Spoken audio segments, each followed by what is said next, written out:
Hello, I'm Danny Lewis, and welcome to Inquire Within. Today I want to talk about creating the life of your dreams.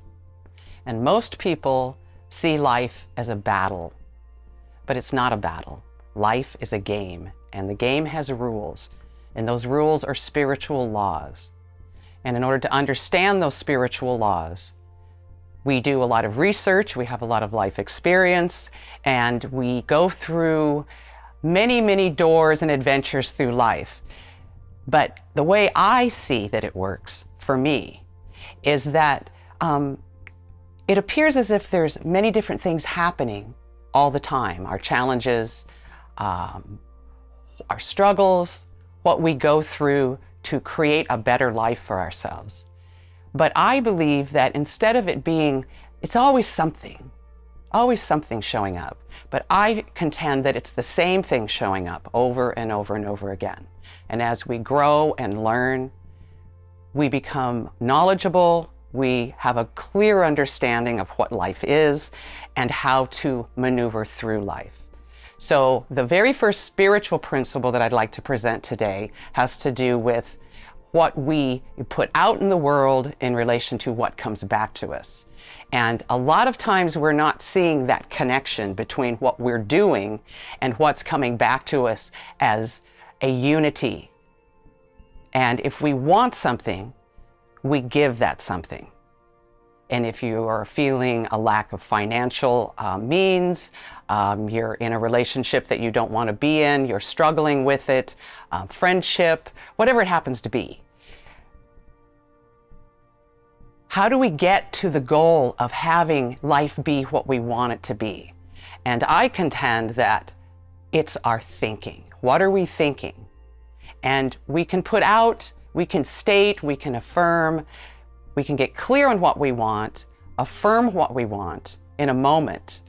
But unless we stay vigilant with that, we have so many other thoughts in the course of a day that are going to negate that high thought of what it is we want to see happen. So again, what we're putting out to the world, what we're getting back, has a lot to do with what we're thinking, paying attention to what we're thinking, and to override those thoughts that do not support the goals that we are after, and be consciously aware that they're there. And that's the great discovery, being aware and awake to what we're thinking. What are you thinking?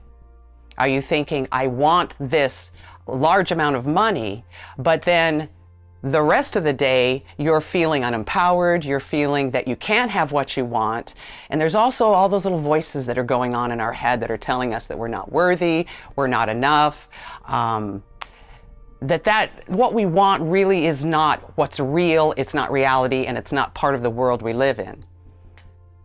My experience of the material world, those things that we can perceive with our senses, that we can touch, hear, smell, and take in through our physical body, a lot of that is informed by past experience, and it has an incredible impact on the end result and the outcomes that show up for us in our lives.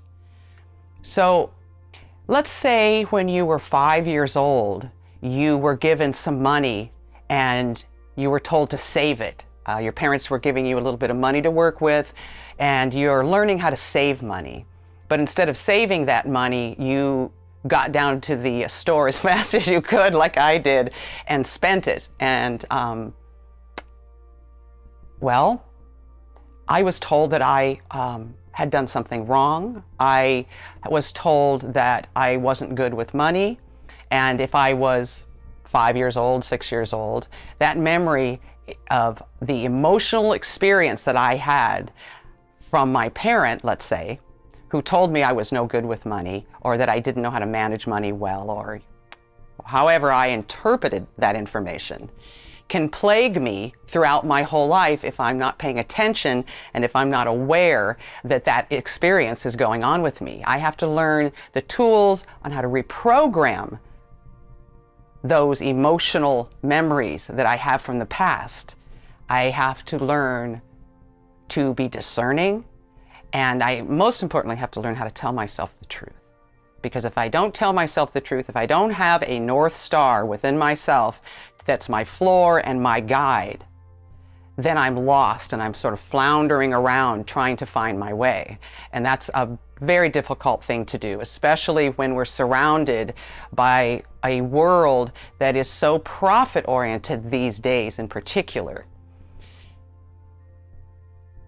I have to know that that's not me, and I have to be aware that that people want to get something from me. And if I pay attention to those messages and believe that that's who I am, then I'm probably not going to be very effective in creating a life that I want.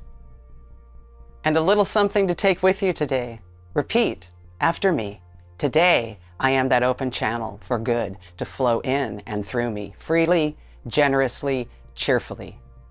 And keep saying that throughout your day, throughout your week. I'm Danny Lewis, and this is Inquire Within.